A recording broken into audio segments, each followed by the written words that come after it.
ಈ ಯಾಜಕನು ಆ ಇಚ್ಚಡಿ ಗಂಗಾಲದಲ್ಲಿ ಏನು ಮಾಡ್ತಾರಂದ್ರೆ, ಯಾಜಕರು ಹೋಗಿ ನೀರು ತಗೊಂಬಂದು ಬೋಗನ್ಲಿದ್ದ ಬಾವಿನಾಗ ಹೋಗಿ ನೀರು ತಗೊಂಬಂದು ಇದನ್ನು ತುಂಬಿಸ್ತಿರ್ತಾರೆ. ಯಾವ್ದನ್ನ? ಈ ಒಂದು ಇತ್ತಳಿ ಗಂಗಾಲನ. ಯಾಕಂದರೆ ಇದ್ರಾಗ ಫುಲ್ ಸ್ಟಾಕ್ ಮಾಡಬೇಕು, ನೀರು ದೊಡ್ಡದಿರ್ತದೆ. ಸ್ಟಾಕ್ ಮಾಡಿ ಇದ್ರಾಗಿದ್ದ ನೀರನ್ನ ತೊಳ್ಕೊಂಡವ್ರು ಹೋಗ್ಬೇಕು ಒಳಗೆ. ಅಂದರೆ ಏನು ಮಾಡಬೇಕು, ಇದ್ರಾಗೆ ತೊಳ್ಕೊಂಡು ಹೋಗ್ಬೇಕಂದ್ರೆ ಇದ್ರಾಗ ಏನಾಗಿರ್ಬೇಕು, ನೀರು ತುಂಬಿಸ್ಬೇಕು. ಇದ್ರಾಗ ಎಲ್ಲಿ ತುಂಬಿಸ್ಬೇಕು? ಹೋಗಿ ಬಾಯಲ್ಲಿದ್ದ ತಗೊಂಬಂದು ಆ ನೀರನ್ನ ತಗೊಂಬಂದು ಇದ್ರಾಗ ತುಂಬಿಸ್ಬೇಕು. ಪ್ರತ್ಯಕ್ಷದ ಗುಡಾರದಲ್ಲಿ ಆವರಣದಲ್ಲಿ ಇರ್ತದೆ ಅದು ಬಲಿಪೀಠ. ಅದೇ ರೀತಿಯಲ್ಲಿ ಇತ್ತಳಿ ಗಂಗಾಳ ಇರ್ತದೆ. ಇತ್ತಳಿ ಗಂಗಾಳದಲ್ಲಿ ನೀರು ಹಾಕಬೇಕಂದ್ರೆ ಇವ್ರು ಹೋಗಿ ಏನು ಮಾಡಬೇಕು, ನೀರನ್ನ ತುಂಬಿಸ್ಕೊಂಬಂದು ಅದ್ರಾಗ ಹಾಕಬೇಕು, ತುಂಬಿಸ್ಬೇಕು ಅದನ್ನು. ಹಂಗ ನಾವು ದೇವರ ಸಂಗನ, ದೇವರ ಒಂದು ಮಂದಿರನ ಆತ್ಮಗಳು ತಗೊಂಬಂದು ತುಂಬಿಸ್ಬೇಕಿಲ್ಲ. ಆಮೇನ್. ಆತ್ಮಗಳು ತಗೊಂಬಂದು ಬಿಡ್ಬೇಕಿಲ್ಲ. ಯಾರ ಕೆಲಸ ಅದು? ವಿಶ್ವಾಸಗಳ ಕೆಲಸ. ಸಂಘಸ್ಥರ ಪಾಸ್ಟರ್ ಅಲ್ಲ, ಪಾಸ್ಟರ್ ಮಾಡ್ತಾನ. ಪಾಸ್ಟರ್ ಕೆಲಸ ಪಾಸ್ಟರ್ ಮಾಡ್ತಾನ. ವಿಶ್ವಾಸಗಳ ಕೆಲಸ ವಿಶ್ವಾಸಿ ಮಾಡಬೇಕು. గొర్రెల్ని కంటాయి, కాపరి కాదు. కాపరి ಅಲ್ಲ, ಕುರಿನ ಕಣದು ಯಾರು? ಕುರಿಗಳೇ. ನೀವೇ ವಿಶ್ವಾಸಗಳನ್ನ ಕಾಣಬೇಕು. ಕಾಪರಿ ಅಲ್ಲ, ಕಾಪರಿ ಕೆಲಸ ಕಾಪರಿ ಮಾಡ್ತಾನೆ. ಕಾಪರಿ ಜೊತೆಗೆ ನೀವು ಕೂಡ ಏನು ಮಾಡಬೇಕು?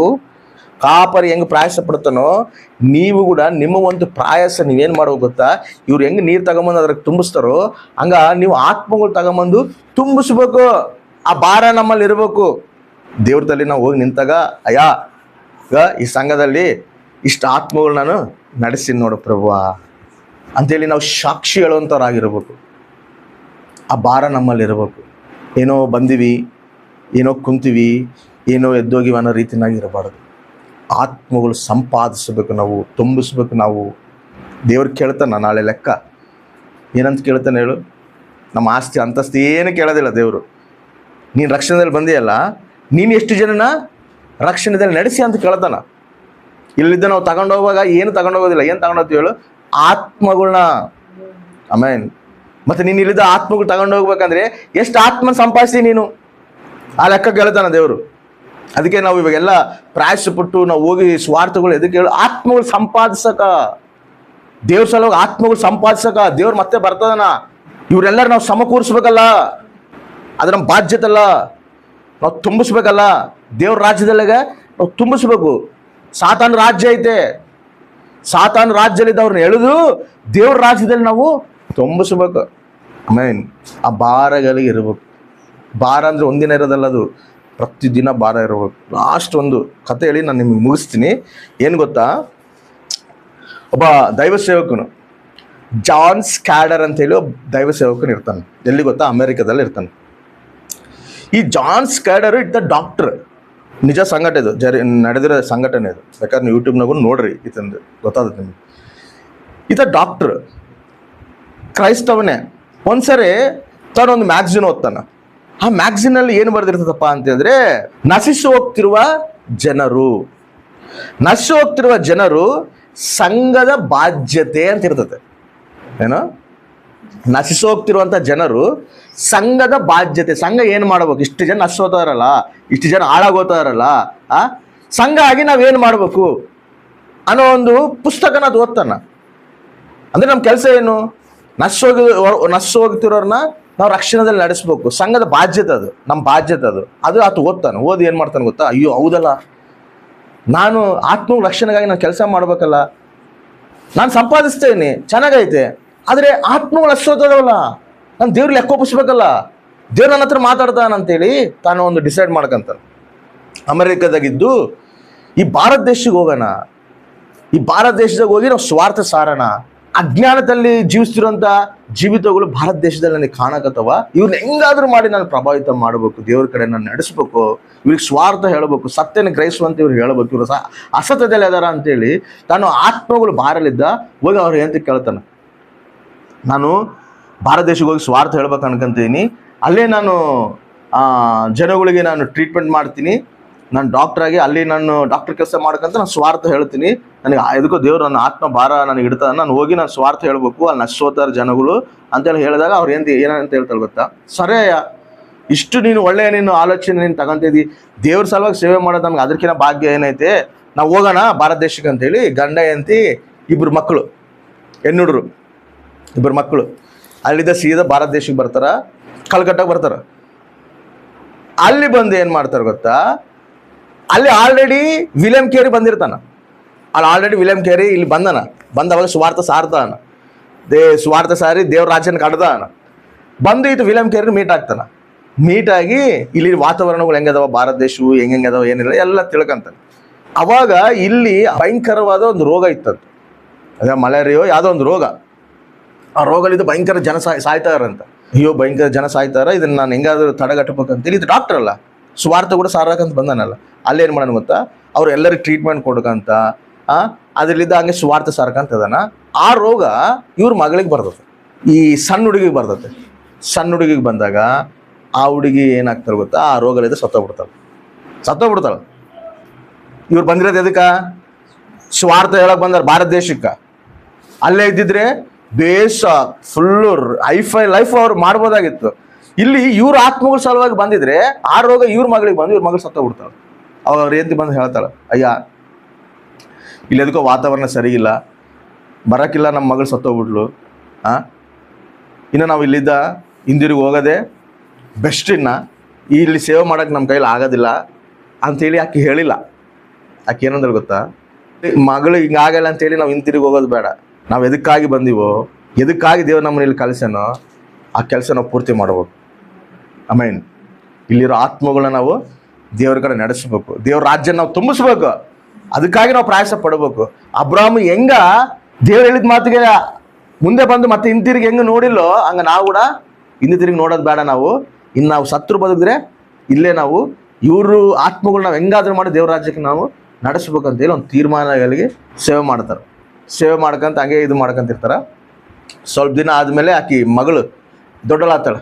ಆ ವ್ಯಕ್ತಿಗೆ ಒಬ್ಬ ಮಗಳು ಹುಡ್ತಾಳೆ. ಈಗ ಆ ಮಗಳು ಸ್ವಲ್ಪ ದೊಡ್ಡಲಾಗಿ ಒಂದು ಏಜಿಗೆ ಬಂದಾಗ ಆಕಿ ಇದೆಲ್ಲ ನೋಡಿ, ಬೇಡಪ್ಪ, ಈ ಭಾರತ ದೇಶದಾಗ ಇರೋದು ಬೇಡ, ಇಲ್ಲಿ ಏನು ಬರೀ ನಮ್ಮಪ್ಪ ನಮ್ಮ ತಾತವ್ರು ಎಲ್ಲ ಕಷ್ಟ ಬಿದ್ದು ಬಿಟ್ಟಾರ, ಏನು ಕಷ್ಟ ಬಿದ್ದರೂ ಕೂಡ ಅದೇ ಕಷ್ಟದಲ್ಲೇ ಜೀವಿಸ್ತಾರ, ಈ ಸೇವೆ ಅಂದ್ರೇ ಕಷ್ಟ, ಇದೆಲ್ಲ ನಮ್ಮ ಕೈಲಿ ಆಗೋದಿಲ್ಲ, ನಾನು ಸುಮ್ಮನೆ ಹೋಗಿ ಅಮೆರಿಕಾಗೆ ಹೋಗಿ ಅಲ್ಲಿ ಬೇಸು ಓದಿ ಅಲ್ಲಿ ಯಾರೋ ಒಳ್ಳೆ ಹುಡುಗನ ನೋಡ್ಕೊಂಡು ಮದುವೆ ಮಾಡ್ಕೊಂಡು ಅಲ್ಲೇ ಇರೋ ನಾನು ಕಂತಳಾಕಿ.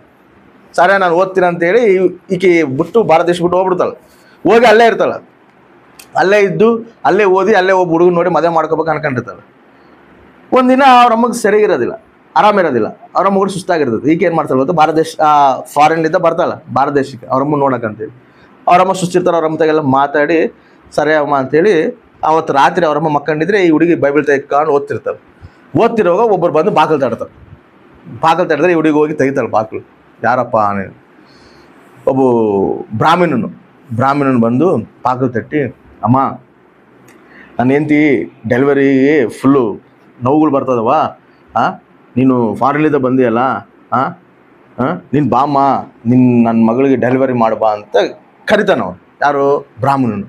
ಕರೆದಾಗೇನಂತಲ್ಲ, ನೋಡಪ್ಪ ನಾನು ಡಾಕ್ಟ್ರ್ ಕೋರ್ಸ್ ಮಾಡಿಲ್ಲ, ನಾನು ಈ ಡಾಕ್ಟ್ರು ಅಲ್ಲ, ನಮ್ಮಪ್ಪ ನಮ್ಮ ತಾತರು ಡಾಕ್ಟ್ರು, ಅವ್ರು ಅದಾರಲ್ಲ, ಅವ್ರನ್ನ ಬೇಕಾದ್ರೆ ನೀನು ಕರ್ಸ್ಕ ಅಂತ ಹೇಳಿದ್ರೆ ಆ ಬ್ರಾಹ್ಮಣ ಒಂದು ಮಾತು ಹೇಳ್ತಾನೆ. ಏನಂತ ಹೇಳ್ತಾನೆ ಗೊತ್ತಾ, ಈ ಡೆಲಿವರಿ ನನ್ನ ಹೆಂಡತಿ ಡೆಲಿವರಿ ಮಾಡೋಕೆ ಒಬ್ಬ ಗಂಡಸು ಡೆಲಿವರಿ ಮಾಡ್ತಾನಂದರೆ ಅದಕ್ಕಿಂತ ಸಾಯದೆ ಉತ್ತಮ. ಗಂಡಸು ಬಂದು ಡೆಲಿವರಿ ಮಾಡಬಾರ್ದು ನನ್ನ ಹೆಂಡತಿಗೆ ಅಂತ ಹೇಳ್ತಾರೆ. ಅವಾಗ ಕಂದಳಂತ, ಹಂಗಲ್ಲಪ್ಪ, ಡಾಕ್ಟ್ರು ದೇವ್ರಿದ್ದಂಗೆ, ಅವರು ಕಾಪಾಡೋಕ್ಕೆ ನೋಡ್ತಾರ, ನೀವು ಆ ರೀತಿ ಆಲೋಚನೆ ಮಾಡಬಾರ್ದು, ಹಂಗಂದ್ರೆ ಅವೆಲ್ಲ ನೀನು ಹೇಳ್ಬಾರ್ದು ನನಗೆ, ನೀನು ಬರ್ತೀಯ ಬಾ, ಇಲ್ಲಾಂದರೆ ಬಿಡ ಅಂತ ಹೇಳಿದ್ರೆ ಹೋಗ್ಬಿಡ್ತಾನಂತ. ಅವಾಗ ಆಕಿ ಏನು ಇಷ್ಟು ಅಜ್ಞಾನ ಅದಾರಲ್ಲ ಇವರು, ಇದಕ್ಕಿಷ್ಟು ಅಜ್ಞಾನದಾಗ ಅದಾರ ಅಂತೇಳಿ ಇರ್ತಾಳಂತೆ. ಮತ್ತೆ ಇನ್ನೊಬ್ಬನು ಬರ್ತಾನಂತ, ಮತ್ತೆ ಅವನು ಬಾಕಲ್ ತರ್ತಾನಂತ. ಅವನು ಕೂಡ ಸೇಮ್ ಅದೇ ಡೆಲಿವರಿನೇ. ಆಕೆ ಸೇಮ್ ಅದನ್ನೇ ಹೇಳ್ತಾಳೆ, ನಾನು ಅಲ್ಲಪ್ಪ, ನಮ್ಮ ತಾತ ಅದ ನೋಡ್ಬೇಕಾದ್ರೆ ಕರ್ಕೊಂಡು ಹೋಗ್ರಿ ಅಂತ ಹೇಳಿದ್ರೆ ಇಲ್ಲ ಸೇಮ್ ಅವನು ಹೇಳ್ದಂಗೆ ಹೇಳ್ತಾನೆ. ಹೆಣ್ಣುಡಿಗಾದರೆ ಬಾ, ಇಲ್ಲಾಂದರೆ ಇಲ್ಲ ಅಂತ ಹೇಳ್ತಾನೆ. ಇಲ್ಲ ಹಂಗೆ ನಾನು ಡಾಕ್ಟರ್ ಅಲ್ಲ, ನಾನು ಹೆಂಗೆ ಬರೋಕ್ಕಾಗ್ತದೆ ಅಂತ ಹೇಳಿದ್ರೆ ಅವ್ನು ಕೂಡ ಹೋಗ್ಬಿಡ್ತಾನಂತ. ಒಬ್ಬ ಮುಸ್ಲಿಮ್ಸನ್ ಬರ್ತಾನಂತ. ಮುಸ್ಲಿಮ್ಸನ್ ಬಂದು ಕೂಡ ಆ ರಾತ್ರಿ ಅವನು ಕೂಡ ಬಾಕಲ್ ತರ್ತಾರೆ. ಅವನು ಕೂಡ ಸೇಮ್ ಕೇಸ್, ಅವನು ಕೂಡ ಹಂಗೆ ಹೇಳಿ ಹೋಗ್ಬಿಡ್ತಾನೆ. ಇವಕ್ಕೆ ಭಾಳ ಆಲೋಚನೆ, ಇಷ್ಟು ಅಜ್ಞಾನದಾರಲ್ಲ ಇವರು ಅಂತೇಳಿ. ಸರ್ ಅಂತೇಳಿ ಪ್ರಾರ್ಥನೆ ಮಾಡ್ಕೊಂಡು ಮಕ್ಕಂತಾಳಂತ. ಬೆಳಿಗ್ಗೆ ಎದ್ದು ಕೂಡಲೇ ಸೌಂಡ್ಗಳು ಕೇಳಿಸ್ತದವಂತ. ಏನು ಈ ಸೌಂಡ್ಗಳು ಕೇಳಿಸ್ತದವ ಅಂತೇಳಿ ಎದ್ದು ಹೋದರೆ ಈ ಬ್ರಾಹ್ಮಣನ ಹೆಂಡತಿ ಸತ್ತೋಗಿ ಅವ್ರ ಹೆಂಡ್ತಿನ ಸಮಾಧಿ ಮಾಡಕ್ಕೆ ಕರ್ಕೊಂಡು ಹೋಗ್ತಾರೆ. ಆ ಸ್ವಲ್ಪ ಹೊತ್ತಾದ್ಮೇಲೆ ಆ ಮುಸ್ಲಿಮ್ ಅವರು ಸಮಾಧಿ, ಆ ಹೆಂಡ್ತಿನ ಸಮಾಧಿ ಮಾಡ್ಕೊಂಡು ಇನ್ನೊಬ್ಬ ವ್ಯಕ್ತಿನ ಸಮಾಧಿ ನೋಡಿ, ಈ ಮೂವರು ಹೆಣಗಳು ನೋಡಿ ಅವಾಗ ಆಕಿ ಪಶ್ಚಾತ್ತಾಪ ಪಡ್ತಾಳ. ಪ್ರಭುವ, ಇಷ್ಟು ಅಜ್ಞಾನದಾಗ ಅದರಲ್ಲ ಇವರು, ಇಷ್ಟು ಅಜ್ಞಾನದಲ್ಲಿ ಇದ್ದು ಜೀವಿಸ್ತದಾರ, ಇಲ್ಲಿ ಇದ್ದು ನಾನು ಸೇವೆ ಮಾಡ್ಬೇಕಲ್ಲ, ಇವ್ರಿಗೆ ಸೇವೆ ಮಾಡ್ಬೇಕಲ್ಲ, ನಾನು ಎಲ್ಲೋ ಹೋಗಿ ನನ್ನ ಸಂತೋಷನ ನನ್ನ ಇದನ್ನ ನಾನು ನೋಡ್ಕೊಂತ ಇದ್ದೀನಲ್ಲ ಅಂತ ದೇವ್ರು ಅಂತಾರಂತ. ನಾನು ನಿನ್ನ ಸಲ ಪ್ರಾಣ ಕೊಟ್ಟಿನಲ್ಲ, ಮತ್ತು ನೀನು ನನ್ನ ಸಲ ಏನು ಮಾಡ್ತೀಯ ಅಂತ ಕೇಳ್ತಾರಂತ ದೇವ್ರು. ಅವತ್ತು ತೀರ್ಮಾನ ಮಾಡ್ಕೊಂತವಂತ, ದೇವಾ ನಾನು ಏನು ಬೇಡಯ್ಯ, ಮದುವೆ ಬೇಡ, ಯಾವ ಹುಡುಗ ಬೇಡ, ಏನು ಬೇಡ ನನಗೆ, ನಾನು ನಿನ್ನ ಸಲ ಜೀವಿಸ್ತೀನಿ, ನಿನ್ನ ಸಲುವಾಗೇ ಇರ್ತೀನಿ. ನಾನು ಈ ಪ್ರಾಂತ ಈ ಭಾರತ ದೇಶನೆಲ್ಲ ನಾನು ರಕ್ಷಣೆದಲ್ಲಿ ನಡೆಸ್ಬೇಕಂತೇಳಿ ಆಕೆ ಏನು ಮಾಡ್ತಾಳೆ ಗೊತ್ತಾ, ಅವ್ರ ಅಪ್ಪದಲ್ಲಿ ಮಾತಾಡಿ ಸೀದಾ ಫಾರಿನ್ಗೆ ಹೋಗಿ ಅಲ್ಲಿ ಮತ್ತೆ ಡಾಕ್ಟರ್ ಕೋರ್ಸ್ ಮಾಡಿ, ಡಾಕ್ಟರ್ ಕೋರ್ಸ್ ಮುಗಿಸಿ ಅಲ್ಲಿದ್ದ ಮತ್ತೆ ಸೀದಾ ಭಾರತ ದೇಶಕ್ಕೆ ಬಂದು ಈ ಭಾರತ ದೇಶದಲ್ಲಿ ಏನು ಮಾಡ್ತಾಳೆ ಗೊತ್ತಾ, ಅನೇಕರಿಗೆ ಸೇವೆ ಮಾಡ್ತಾರೆ. ಸೇವೆ ಮಾಡಿ ಅನೇಕರು ಸ್ವಾರ್ಥ ಹೇಳ್ತಾರೆ. ಸ್ವಾರ್ಥ ಹೇಳಿ ಹೇಳಿ ಹೇಳಿ ಹೇಳಿ ಎಲ್ಲರೂ ದೇವ್ರ ರಾಜ್ಯಕ್ಕೆ ಸಿದ್ಧಪಡಿಸ್ತಾರೆ. ಒಂದು ಮೆಡಿಕಲ್ ಕಾಲೇಜ್ ಓಪನ್ ಮಾಡ್ತಾರೆ, CMC ಕಾಲೇಜ್ ಅಂತೇಳಿ, ಕ್ರಿಶ್ಚಿಯನ್ ಮೆಡಿಕಲ್ ಕಾಲೇಜ್ ಅಂತೇಳಿ, ಫೇಮಸ್ ಕಾಲೇಜ್. ಎಲ್ಲಿ ಗೊತ್ತಾ ಅದು ಮಾಡೋದಕ್ಕೆ? ತಮಿಳ್ನಾಡಿನಾಗ. ಆ ಊರ ಹೆಸರು ಏನು ಗೊತ್ತಾ? ವೇಲೂರು. ವೇಲೂರಿನಲ್ಲಿ CMC ಕಾಲೇಜ್ ಅಂದರೆ famous college, medical college, Christian medical college. ಈ ರಾಜ್ಬಾಬು ಅವರದಾರಲ್ಲ ದೈವಸೇವಕನು, ಅವರೆಲ್ಲ ಟ್ರೀಟ್ಮೆಂಟ್ ಅಲ್ಲೇ ತಗೊಂಡಿರೋದು, ಅವ್ರು ಎಕ್ಸ್ಪರ್ಟ್ ಆಗಿರೋದು ಕೂಡ ಅಲ್ಲೇ. ಅದು ಹಾಸ್ಪಿಟಲ್ ಅಷ್ಟು ಫೇಮಸ್ ಹಾಸ್ಪಿಟಲ್ ಅದು. ಆ ಹಾಸ್ಪಿಟಲ್ ಮಾಡಿ ಅಲ್ಲಿ ಅನೇಕರು ವೈದ್ಯ ಮಾಡಿ ಅನೇಕರನ್ನ ದೇವ್ರ ರಾಜ್ಯಕ್ಕೆ ನಡೆಸ್ತಾಳಾಕೆ. ಅದು ಒಂದ್ಸರಿ ಗಾಂಧೀಜಿ ಆ ಮೆಡ್ರಾಸಿಗೆ ಬಂದಾಗ ಅದು ನೋಡ್ತಾನೆ, CMC ಕಾಲೇಜು ಹಿಂಗೆ ಒಬ್ಬಾಕಿ ಬಂದು ಫಾರಿನ್ ಹಾಕಿ ಹಿಂಗೆ ಬಂದು ಎಲ್ಲ ಸೇವೆ ಮಾಡಿ ಇಷ್ಟು ಜನ ಹಿಂಗೆ ನಡೆಸ್ತಾರಲ್ಲ ಅಂತೇಳಿ ಗೊತ್ತಾದಾಗ ಆಕಿನ ಹೆಂಗಾದ್ರೆ ನಾನು ನೋಡ್ಬೇಕು, ಆಕಿನ ಕರೆಸಿರ ಅಂತ ಹೇಳಿದಾಗ ಆತ ಮೆಡ್ರಾಸಿಗೆ ಬಂದಾನ. ಆಕಿನ ಕರೆಸಿ ಆಕಿತಲ್ಲಿ ಮಾತಾಡಿ ಆಕಿ ಮಾಡ್ತಿರೋ ಸೇವೆಗಳೆಲ್ಲ ಆತನ ಅಭಿನಯ ಮಾಡಿ ಆಕಿಗೆ ಪ್ರೋತ್ಸಾಹ ಮಾಡಿ ಆಕಿಗೆ ಸಪೋರ್ಟ್ ಮಾಡಿ, ಇನ್ನೊಂಥರ ಇರ್ಬೇಕಮ್ಮ ನಮ್ಮ ಭಾರತ ದೇಶದಾಗ. ಎಷ್ಟು ಹಾಸ್ಪಿಟಲ್ಗೆ ಓಪನ್ ಮಾಡ್ತಾಳೆ ಗೊತ್ತಾಕಿ, ಎಷ್ಟೋ ಮೆಡಿಕಲ್ ಕಾಲೇಜ್ಗಳು ಓಪನ್ ಮಾಡ್ತಾಳ, ಎಷ್ಟೋ ಸ್ಕೂಲ್ಗಳು ಓಪನ್ ಮಾಡ್ತಾಳ, ಅನಾಥಾಶ್ರಮಗಳು ಓಪನ್ ಮಾಡಿ ಎಷ್ಟೋ ಜನ ಆಕೆ ಆಧಾರವಾಗಿ ನಿಂದಿರ್ತಾಳೆ. ಎದಕ್ಕೆ ಹೇಳು? ದೇವ್ರ ರಾಜ್ಯನ ಕಟ್ಟಬೇಕು ನಾನು, ದೇವ್ರ ರಾಜ್ಯನ ಕಟ್ಟಬೇಕು ನಾನು. ಅದೇ ಆಕಿನ ಸ್ವಾರ್ಥ ನೋಡ್ಕೊಂಡು ಆಕೆ ಫಾರಿನ್ಗೆ ಹೋಗಿದ್ರೆ ಇಷ್ಟೆಲ್ಲ ಇದು ಮಾಡೋಕ್ಕಾಗ್ತಿತ್ತಾ? ಆಗ್ತಿದ್ದಿಲ್ಲ. ಆಕೆ ಏನು ಮಾಡೋದು ಹೇಳು? ಅವ್ರು ತೀರ್ಮಾನ ತಗೊಂಡು ನಿಂತ್ಕೊಂಡ್ಲು, ಏನಂತೇಳಿ, ನಾನು ದೇವ್ರ ರಾಜ್ಯನ ಕಟ್ಟಬೇಕು, ದೇವ್ರ ರಾಜ್ಯನ ತುಂಬಿಸ್ಬೇಕು. ತನ್ನನ್ನು ತಾನು ತ್ಯಾಗ ಮಾಡಿಕೊಂಡ್ಲು, ದೇವ್ರ ರಾಜ್ಯ ಸಲುವಾಗಿ ಆಕೆ ನಿಂತ್ಕೊಂಡು ಅನೇಕನ ದೇವ್ರ ರಾಜ್ಯಕ್ಕೆ ಸಿದ್ಧಪಡಿಸ್ಲು. ಎಷ್ಟೋ ಜನ ಆಕೆ ನೋಡಿ ಕ್ರಿಸ್ತನ ಅಂಗೀಕರಿಸ್ತಾರೆ. ಈ ಪ್ರೀತಿ ಎಲ್ಲಿದು ಬರ್ತದೆ? ಈ ಪ್ರೀತಿ ಹೆಂಗೆ ಇವ್ರದು? ಈ ಪ್ರೀತಿ ಎಲ್ಲಿದು ಬರ್ತದ್ರೆ ಕ್ರಿಸ್ತಲಿದೆ ಪ್ರೀತಿ ಬರ್ತದೆ. ಆಮೇನ್. ಯಾಕಂತಾರಂದ, ನೀನಿಗೆ ಇಷ್ಟು ಪ್ರೀತಿ ಐತೆ ಅಂದ್ರೆ ನೀನು ದೇವ್ರು ಇನ್ನೆಷ್ಟು ಪ್ರೀತಿವಂತನು, ನೀನೇ ಇಷ್ಟು ಪ್ರೀತಿವಂತನಂದ್ರೆ ನೀನು ದೇವರು ಇನ್ನೆಷ್ಟು ಪ್ರೀತಿವಂತನು. ಆ ಭಾರ ನಮ್ಮಲ್ಲಿ ಇರ್ಬೇಕು, ನಮ್ಮ ನೋಡಂಗೆ ಅನ್ಬೇಕು, ಹಂಗೆ ತುಂಬಿಸ್ಬೇಕು ನಾವು. ನೀವು ಬರ್ರಿ, ಇದು ಸತ್ಯ ಮಾರ್ಗದಲ್ಲಿ ನೀವು ಸ್ಥಿರಪಡ್ರಿ, ನಿಂತ್ಕರಿ, ದೇವ್ರ ರಾಜ್ಯನ ಕಟ್ಟಿರಿ, ಆಲಸ್ಯ ಮಾಡಬಾರ್ದಂತ.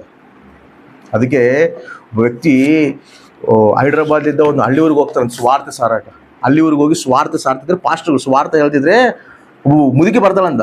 ಒಬ್ಬ ಮುದುಕಿ ಬಂದು ಕೇಳ್ತಾಳಂತೆ, ಎಲ್ಲ ಪಾಪ ಮಾರ್ಗ ಯಾರು ಬಿಡುಗಡೆ ಮಾಡ್ತಾರಂದ್ರೆ ಕ್ರಿಸ್ತ ಬಿಡುಗಡೆ ಮಾಡ್ತಾರೆ ಅಂತ ತಿಳ್ಕೊಂಡು, ಅಯ್ಯ ನಮಗೆ ರಕ್ಷಣೆಯಲ್ಲಿ ಪರಲೋಕ ಕೊಡೋದು ಯಾರು ಅಂದ್ರೆ ಈ ಕ್ರಿಸ್ತ ನಮಗೆ ಪರಲೋಕ ಕೊಡೋದು. ಅಯ್ಯೋ, ಕ್ರಿಸ್ತ ನಮ್ಮ ಸಲ ಪ್ರಾಣ ಕೊಟ್ಟಿರೋದು. ಇಷ್ಟುವರೆಗೆ ಈ ಸತ್ಯ ನನಗೆ ಗೊತ್ತೇ ಇಲ್ಲಲ್ಲ, ಈ ಸತ್ಯ ನನಗೆ ಇವಾಗ ಗೊತ್ತಾಗತ್ತಲ್ಲ ಅಂತೇಳಿ ಹೇಳಿದಾಗ ಒಂದು ಮಾತು ಅಂತಾಳಂತ, ಯಾವಾಗಪ್ಪ ಯೇಸು ಸ್ವಾಮಿ ಪ್ರಾಣ ಕೊಟ್ಟಿರೋದು ನಮ್ಮ ಸಲುವಾಗ ಅಂತ ಕೇಳ್ತಾಳಂತ. 2000 ವರ್ಷ ಆಗೈತೆ ಅಂತ. 2000 ವರ್ಷ ಆಗೈತಾ? 2000 ವರ್ಷ ಹಿಂದೆನೇ ಆತ ಪ್ರಾಣ ಕೊಟ್ಟ ನಮ್ಮ ಸಲ. 2000 ವರ್ಷಲಿದ್ದೇ ನಮ್ಗೆ ಪ್ರಾಣ ಕೊಟ್ಟು ನಮ್ಮ ರಕ್ಷಣೆದಲ್ಲಿ ನಡೆಸೋಣ. ಇವಾಗ ಆತನ ನಾವು ಅಂಗೀಕರಿಸಿದಾಗ ನಾವು ಪರಲೋಕ ರಾಜ್ಯದಲ್ಲಿ ಸೇರ್ತೀವಿ. ಆತನ ರಕ್ತದಲ್ಲಿ ನಾವು ತೊಳೆಯಲ್ಪಡ್ಬೇಕಾದ್ರೆ ಎಷ್ಟು ಉನ್ನತವಾದ ಸತ್ಯ ನನಗೆ ಹೇಳಿ ಅಪ್ಪ, ನನ್ನ ಮನೋತ್ರ ನೀವು ಬೆಳಗಿಸಿ ಅಪ್ಪ, ಅದು ನಾನು ಸಂತೋಷ ಪಡ್ತೀನಿ. ನೀವೆಲ್ಲಿರೋದು ಅಂತ ಕೇಳ್ತಾಳ. ನಾವೆಲ್ಲಿರೋದು? ಹೈದ್ರಾಬಾದ್ನಾಗ ಇರ್ತೀವಿ ನಾವು ಅಂತ. ಹೈದ್ರಾಬಾದ್ ಇದ್ದೆ ಇಲ್ಲಿಗೆ ಬರೋಕ್ಕೆ ಎಷ್ಟು ದೂರ ಆಗ್ತಪ್ಪ? ಏನಿಲ್ಲ, ಹೈದ್ರಾಬಾದ್ ಇದ್ರಿ ಇಲ್ಲಿಗೆ ಬರೋಕೆ ಒಂದು 4 ತಾಸು ಆಗ್ತದೆ ಅಷ್ಟೇ ಅಂತ. ಯೇಸು ಸ್ವಾಮಿ ರಕ್ಷಣೆ ಸಲುವಾಗಿ ಸತ್ತ 2000 ವರ್ಷ ಆಗೈತೆ. ಆ ಸತ್ಯನ ಹೇಳಕ ನೀನು ಇಲ್ಲಿ 4 ತಾಸು ಇಲ್ಲಿ ಬರಕ ನಿನಗೆ ಇಷ್ಟು ವರ್ಷ ಬೇಕಾಗತ್ತಾ? ಇಷ್ಟು ವರ್ಷ ಬೇಕಾಗತ್ತೆ ನಿನಗೆ? ಇದಕ್ಕಿಂತ ಮುಂಚೆನೆ ಬಂದು 4 ತಾಸಲ್ಲ ಇಲ್ಲಿಗೆ ದೂರ ಇರೋದು, ಇದಕ್ಕಿಂತ ಮುಂಚೆನೆ ಬಂದು ನೀವು ಇಲ್ಲಿ ಸುವಾರ್ತೆ ಹೇಳಿದ್ರೆ ಇಲ್ಲಿ ನಮ್ಮ ಪ್ರಾಂತದಲ್ಲಿ ಎಷ್ಟೋ ಜನ ರಕ್ಷಣೆ ಹೊಂದುತ್ತಿದ್ರಲ್ಲ. ನನ್ನ ಬಂಧುಗಳು ಎಷ್ಟೋ ಜನ ಸತ್ತಾರ, ನನ್ನ ಒಂದು ಸ್ನೇಹಿತರು ಎಷ್ಟೋ ಜನ ಸತ್ತಾರ, ನಮ್ಮ ಪ್ರಾಂತದಲ್ಲಿ ಎಷ್ಟೋ ಜನ ನಶಿಸೋಗ್ಯಾರಲ್ಲ. ಆ ಸುವಾರ್ತೆ ನೀನು ಇಲ್ಲಿಗೆ ಬಂದು ಹೇಳಕ ಎಷ್ಟು ಲೇಟಾಗಿ ನೀನು ಬಂದಿಯಲ್ಲ ನೀನು ಅಂತ ಹೇಳಿ ಅವ್ರು ಬೈತಾಳಂತ. ಅವಾಗ ಅವ್ರಿಗೆ ಒಂದು ಮಾತುಗಳು ತಲೆ ಬಗ್ಗಿಸ್ಕೊಂಡು ಬರ್ತಾರಂತ ಪಾಸ್ಟರ್ಗಳು ಅಲ್ಲಿದ್ದ. ಹೌದಲ್ಲ, ನಾವು ಹೇಳ್ಬೇಕಾಯ್ತಲ್ಲ, ನಾವು ಹೇಳಿಲ್ಲಲ್ಲ. ಸಮಯ ಇದ್ದಾಗೆ ಸದ್ಗುಣ ಮಾಡ್ಕೋಬೇಕು. ಇಲ್ಲಾಂದ್ರೆ ಆತ್ಮಗಳು ಹಚ್ಚೋತಿದ್ರೆ ನಾವು ಕುಂತು ಅವ್ರು ಸತ್ತಾಗ ಹೋಗಿ ಅಲ್ಲೆಲ್ಲೂ ಎಷ್ಟು ಈ ಭಜನೆ ಮಾಡೋದು ಏನು ಬರೋದು? ಸತ್ತ ಮೇಲೆ ಹೋಗೋದಲ್ಲ, ಸಾಯ್ಕಿನ ಮುಂಚೆನೆ ಅವ್ರಿಗೆ ಸತ್ಯನ ತಿಳಿಸಿ, ಸತ್ಯನ ಗ್ರಹಿಸಿ, ಅವ್ರನ್ನ ಸತ್ಯ ಮಾರ್ಗದಲ್ಲಿ ನಡೆಸಿ ಸಂಘನ ತುಂಬಿಸ್ಬೇಕು ನಾವು. ಅಮೇನ್.